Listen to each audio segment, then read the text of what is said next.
Ooh, yellow is such a happy color. Hey, green, don't be jealous of how happy yellow is. You're just as awesome. Welcome to Story Lab. This week, we're talking about creativity, while we take a look at the story of a prisoner who used what God gave him to solve a huge problem. Hello, Red.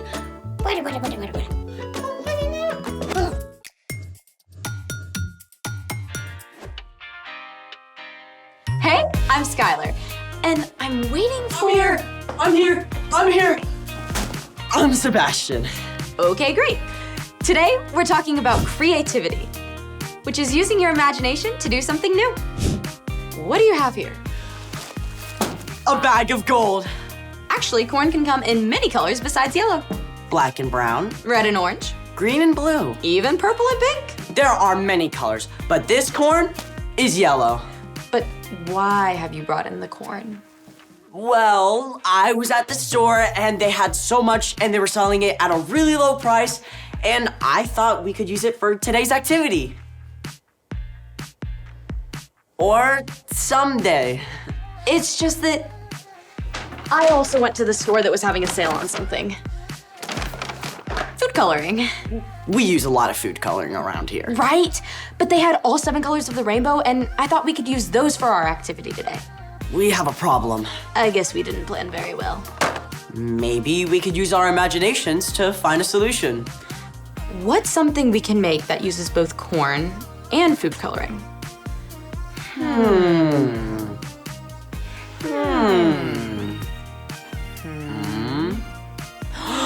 Rainbow popcorn! Let's make it! The first thing we need to do is Pop this corn. Whoa, never saw popcorn pop that fast. pop your popcorn however you like to do it in your home. Then separate it into containers for each color you want to use. We have 7 colors, so we have 7 bowls of popcorn. Now we need to mix our colors. The color mix includes sugar, milk, and food coloring. We'll also need some heat. Since we're working with heat, definitely make sure you've got a grown-up to help you make this.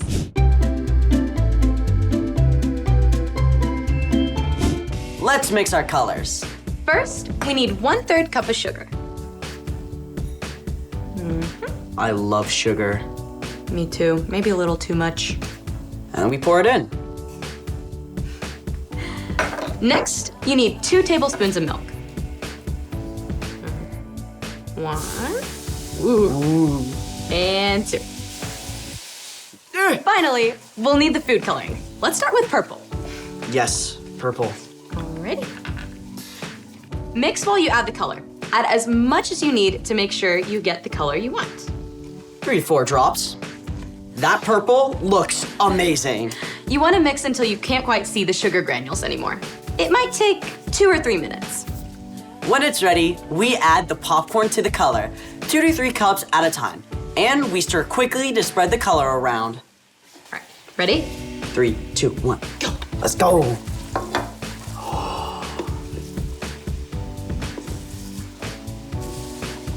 You're gonna want to do more of a folding motion rather than a stirring.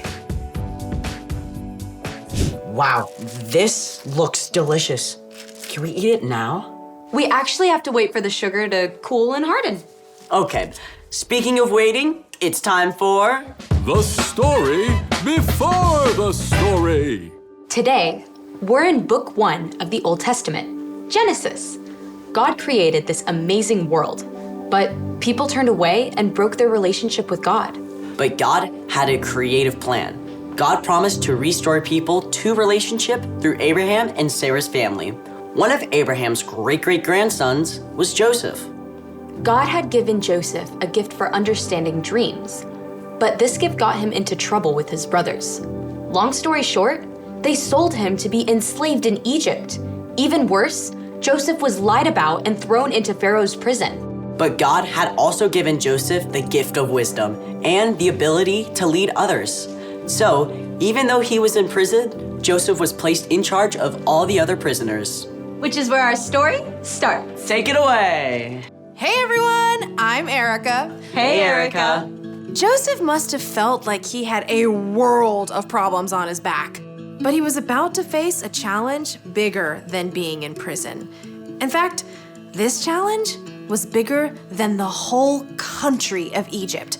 But God had been preparing Joseph for many years. One day, Joseph saw that 2 of the other prisoners were upset. What's wrong? Are you okay? We both had dreams last night that have left us confused. Yeah, we can't figure them out.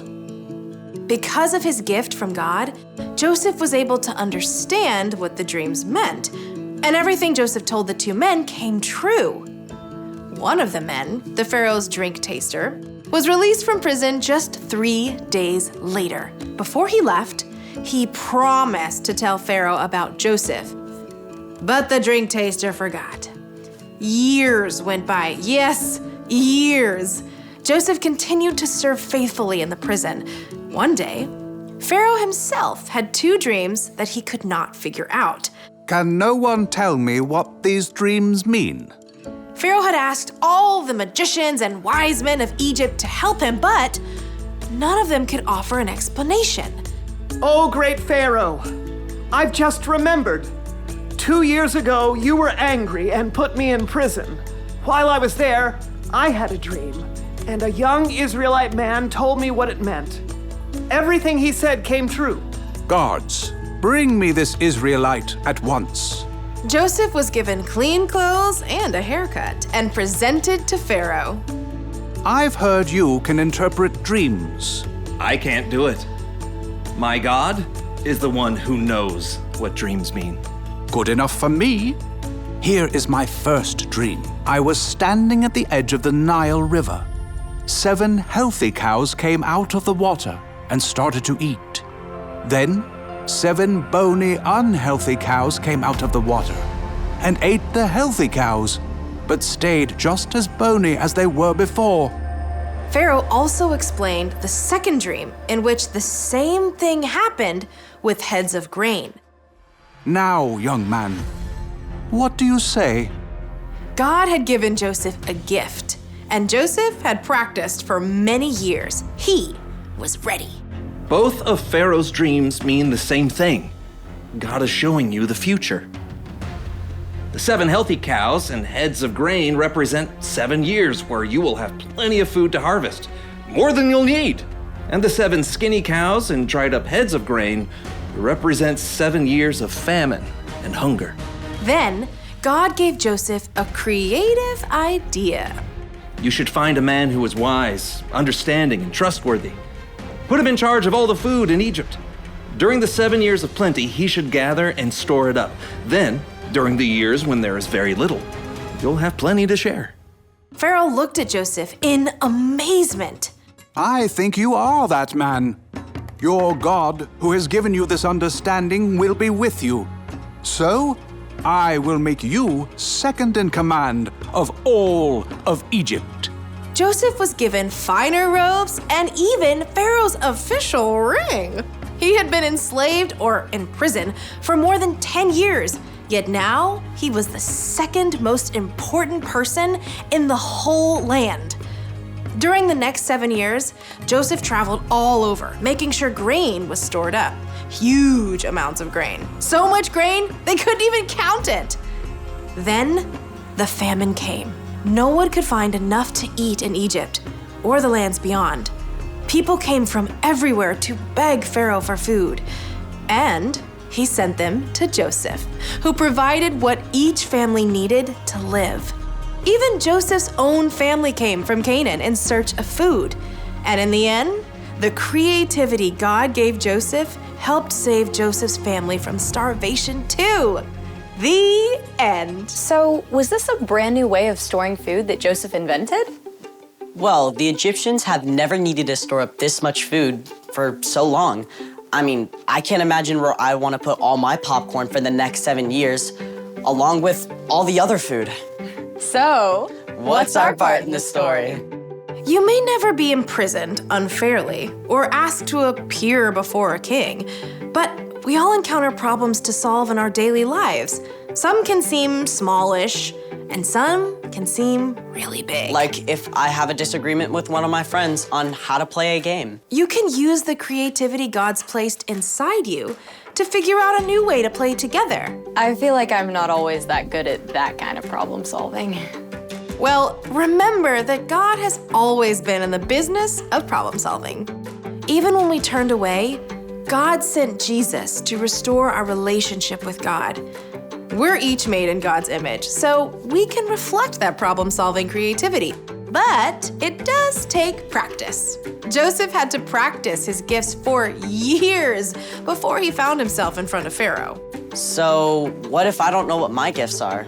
Well, you can use your imagination to help you figure this out. Think of things you do that seem to make others happy. Maybe writing a story or planning a party. I like making snacks for my friends. I like helping people organize things. Sounds like you're on the right path. See you next time. Bye. Bye, Erica. So here's the thing. You can use what God gave you to solve problems. Just like Joseph did. Just like we used our imagination for Rainbow popcorn. Do you think we should eat it all now or save some for later? We should definitely save some for later, or you're gonna need a creative solution for a tummy ache. Yum. Thanks for joining us in the Story Lab. See you next time. Let's go. Yes. First time.